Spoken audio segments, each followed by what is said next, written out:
Hello, friends, and welcome to the CUInsight Network. My name is Robbie Young. I'm the Vice President of Strategic Growth at CUInsight.com, and it's my job on this show to have conversations with thought leaders who support the credit union community. Here, we'll identify issues affecting credit unions and have a discussion on best practices so that we can all take away a few nuggets that we can learn from and improve our credit unions. My guest on today's show is Aaron Melnarik, Senior Vice President and Director of Client Relationships at Elan Credit Card. Aaron, thanks so much for being here. Yeah, thanks, Robbie. Thanks for having me. Happy to chat. Of course. So let's jump right in here. Most of us really didn't grow up thinking we would work with credit unions. What did you want to be when you grew up? Wow, that's a great question. I still haven't really grown up, but I always wanted to be a professional golfer when I was growing up. Maybe I still do, but I think that the dream is fading a little bit. But that was my dream as a kid.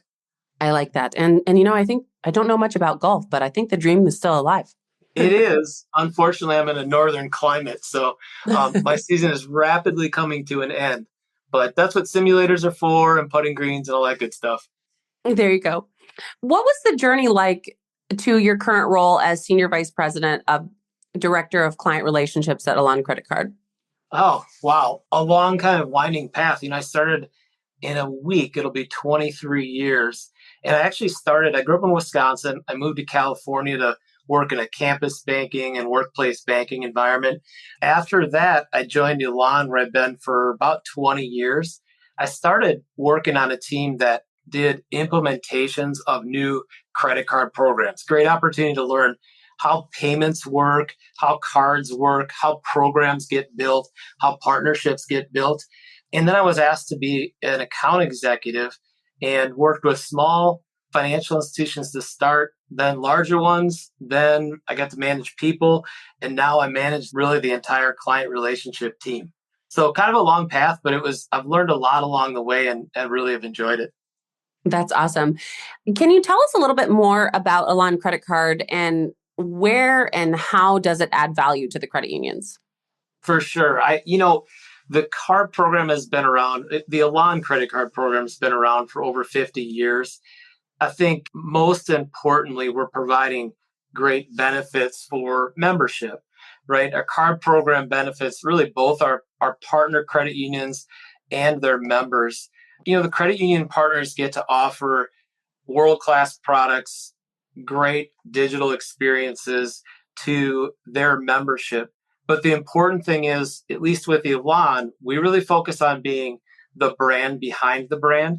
So we want our partner brand to be front and center, and we do all the work behind the scenes, really. I think being in the industry this long helps us. We have over 1,200 partners, and I think for our partners, it really helps in their offering and helps deepen relationships with their membership. That's really important. In previous podcasts with members of your team at Elan Credit Card, we've spoken about the why and the benefits for credit unions partnering with you all. Today, I would really love to dive into the next phase of those relationships. Once Elan and the credit union join in partnership, what does that partnership look like? And how do account executives on your team support the credit union partner in their day-to-day and growth strategy of their credit card program? Great question, Robbie. I honestly believe we have the best gig in all of Elan. It's the most exciting part of the relationship. We really function, the Elan account executive team really function as consultants in a lot of ways. And worth noting, free consultants, right? There's not a charge for what we know. The team itself has an average tenure of just over 17 years. It allows us really to guide and help our credit union partners kind of look around the corner in the partnerships that we form. And I think it's super important to both the early and the ongoing success of the partnership. Our role really starts when new credit union signs with Elan, and we become really the air traffic controller, if you will. We're going to bring in the experts to help build the infrastructure to launch a great partnership. And we're going to make a lot of recommendations, a lot of suggestions along the way. Part of that launch process, we talk about training, we talk about technology, we talk about employee engagement, all critical to success. We're going to essentially deliver a blueprint for what we know works in our partnerships. We think that conversations with members of the C-suite really are critical to our success. We also want to be working with different teams, maybe the branch teams, it may be the member care or member service teams, but we're going to tailor a training message really by job family. I'd say the most important part of our message isn't about products or rewards, but rather about resources, right? Because credit cards, there are a lot of credit cards out there, but our number one goal is to make sure our new partners know and understand the resources that they and their members have with Elan. We have specific teams where, our card members are going to our card member service team.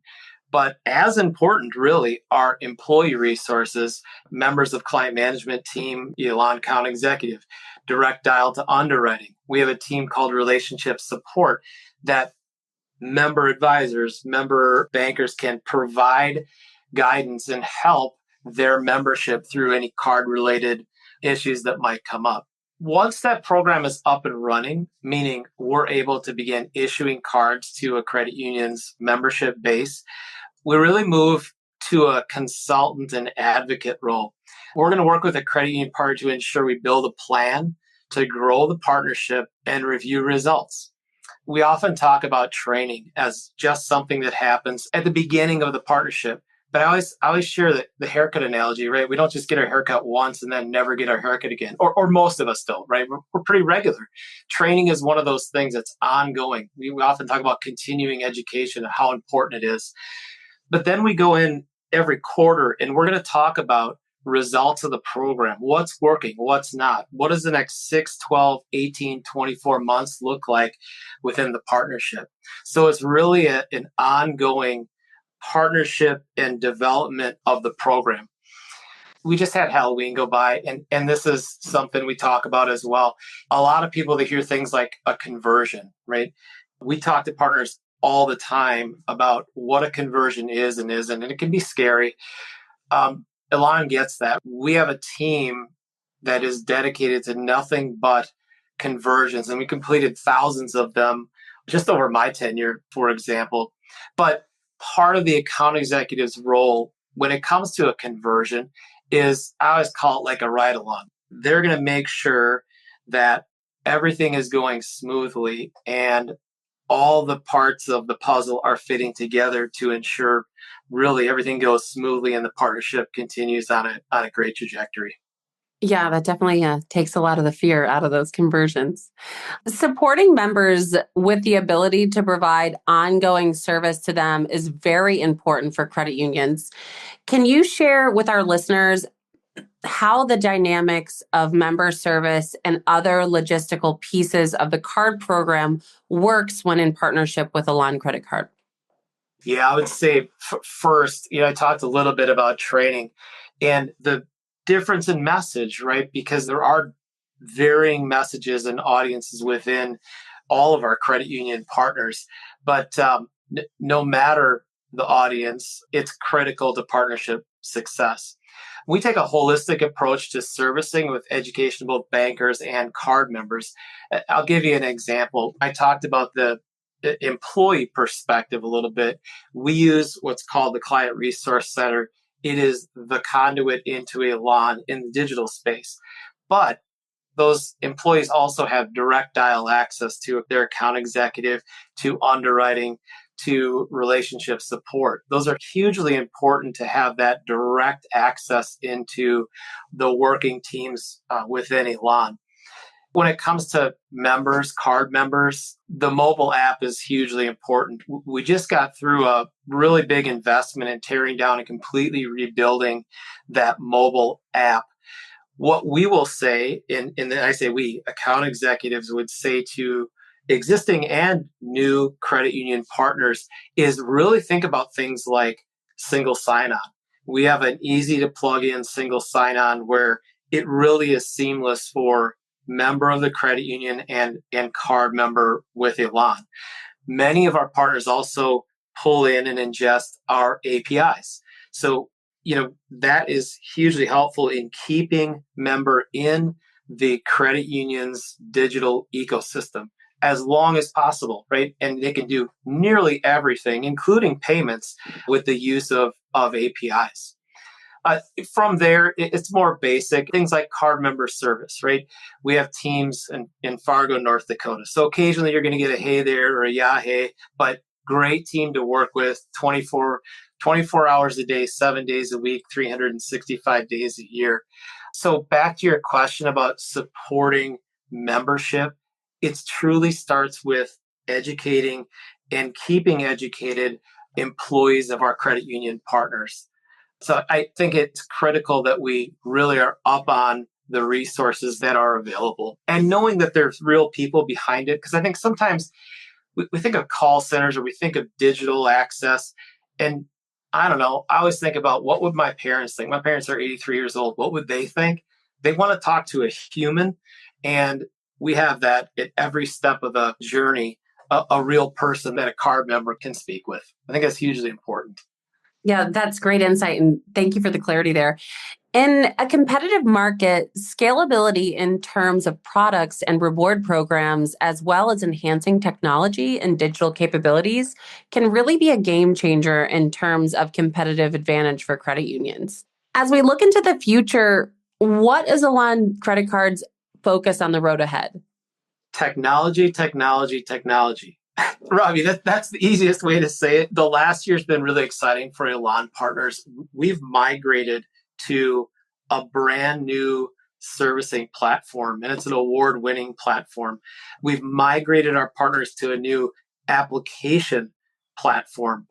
And last and most recently, we tore down and completely reimagined our mobile app for card members. So all those things put together. And then what we can also do is work with partners and help them with things like APIs, functionality like single sign-on.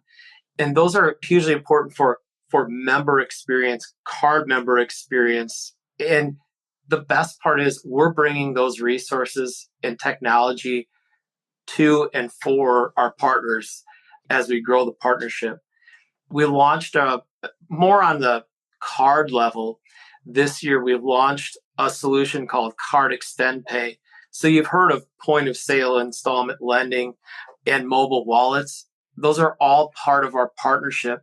And when we talk to partners in the space, it's especially exciting because these are big lifts if you're doing this on your own. We bring a lot of that to our partners and say, whenever you are ready, we are ready to work on this project with you. We'll guide, we'll advise, and we have a lot of learning that we've already completed.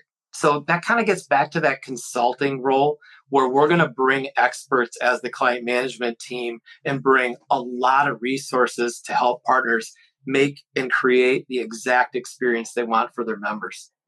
That sounds great. So to wrap up the show, I'd like to have a little bit of fun with some rapid fire questions to let our listeners really get to know you a little bit more. The questions are rapid, but your answers do not have to be. So who was someone in your life that was a great leader and what makes them great? Did you give me all the easy questions first, Robbie? No, I'm kidding. I always do that. These are the ones that are the real stumpers, I think. I think that the most influential leader, maybe I'm going to answer a little bit differently, was definitely my dad. And I shouldn't say it. He's 83 years old. He's healthy, great guy, right? I say that because when I grew up, it was a lot of leading by example. When my dad spoke and does speak, it's impactful, right? But he set the bar and he helped and enabled and coached and guided really by example. So I would say my dad for sure. Well, I will tell you, when I was asked this question, my answer was the same. Not your dad, but my dad. Right. He would be thrilled. He'd be like, oh, that's great. So if you're going to splurge on something and really want to treat yourself, what's the one thing you might invest a bit in? Oh my gosh. These really are the hardest questions. Friday afternoon, too. I would say invest and splurge, I think, are two different ideas. So I'm going to give you two answers on this one. First, invest. And I would say my wife and I have twin boys who are 14. They're freshmen in high school. Being a freshman is tough. It's not easy. I vaguely remember being a freshman. So for me, the answer is easy. I would invest time with those two guys. They're nice young men. I just got their grades and they're doing very well in school. I'm happy to report. And there is absolutely no downside in investing the time with them. So I would say on the splurge, because this was the fork in the road. I play a lot of golf. I play a lot of family golf. My wife plays as well. The four of us have a standing date every Sunday in the summer that we play golf together. But as a splurge, you can't have too many putters. I haven't found one that works particularly better than another. But if it's a splurge, then I'd probably be looking at a lab putter or a new Sky Cameron or something kind of cool like that. If you would have said invest and splurge on a much larger refrigerator because of those two twin boys, that would have made a lot of sense to me too. Yeah. Well, yeah, nothing goes to waste here. I'll say that when it comes to food. Shout out to the boys for their good grades. I know how important that is. A random question. So if you get to travel for work for a little bit, what city are you most excited to visit, whether it's for a client visit or going to a conference, something along those lines? Oh my gosh, these really are the toughest. My favorite part of the country is the Carolinas. I've been on golf trips there. I've been on work trips to the Carolinas. It's a truly beautiful part of the country, in my opinion. Many parts of the Carolinas, you have all four seasons. Being from Wisconsin, there's one I could mostly do without, but you do get all four. So I would say an area, region, I'll answer, would be Carolinas for sure. Well, as a current member of Greenville, South Carolina, I invite you to come down. Oh, fantastic. I was just at Pinehurst for a week on a guy's golf trip. It was fantastic. Awesome. What's a book that you think everyone should read? The one that jumps to my mind, I was at a conference. This is probably 10 years ago at this point. And I met someone I like history. I like to read history genre. It's real. You can learn from it, what have you. I got a chance to meet Doris Kearns Goodwin, who's a really, really awesome historian. And she actually signed a copy of a book about Abraham Lincoln. It's called Team of Rivals. And it talks about how Lincoln, when he got into office, now this is super boring for people who like history. This is gonna be super, it's like tuning out immediately, but it talks about how he assembled his cabinet, and not everybody in that cabinet got along. Not everybody even really liked each other, but it made for a really, really successful cabinet in a really difficult time in history. So I would say a combination of meeting the author and reading the book a couple times, it was pretty awesome. That would be one I would say. Read it, because you'll find things that you can apply even in work and life and kind of how people work with each other. Well, I like that. We'll be sure to link to that in the show notes. And it sounds like a perfect read for right now in the world in general. What's been the best life hack for creating balance and integration between your work life and your life? This is one I learned from my wife, and it's to do with time, right? And you schedule it and you guard it. And most importantly, with family time. And so with my responsibilities, I'm traveling a lot. Pre-pandemic, I was traveling 3-4 weeks of the month. That's significantly changed post-pandemic, but it gets busy. We always remind each other that you don't get do-overs. So the family time is absolutely critical, and we really do. We schedule it and we guard it, just because two boys, two twins. I remember driving home from the hospital, panicked 14 years ago, but wouldn't change anything. And a lot of that has been because we've stuck to the schedule it and guard it philosophy with our family time. I like that. And as a woman who they only sent home with child one at a time, they leave out the book that they said they would give you to tell you how to make this work. Okay, I have a funny story for you. So my wife will tell you what both of us were wearing the first time we met, the first date we went on, major milestones all through our lives together. And we met back in college, by the way. So this is a long time ago.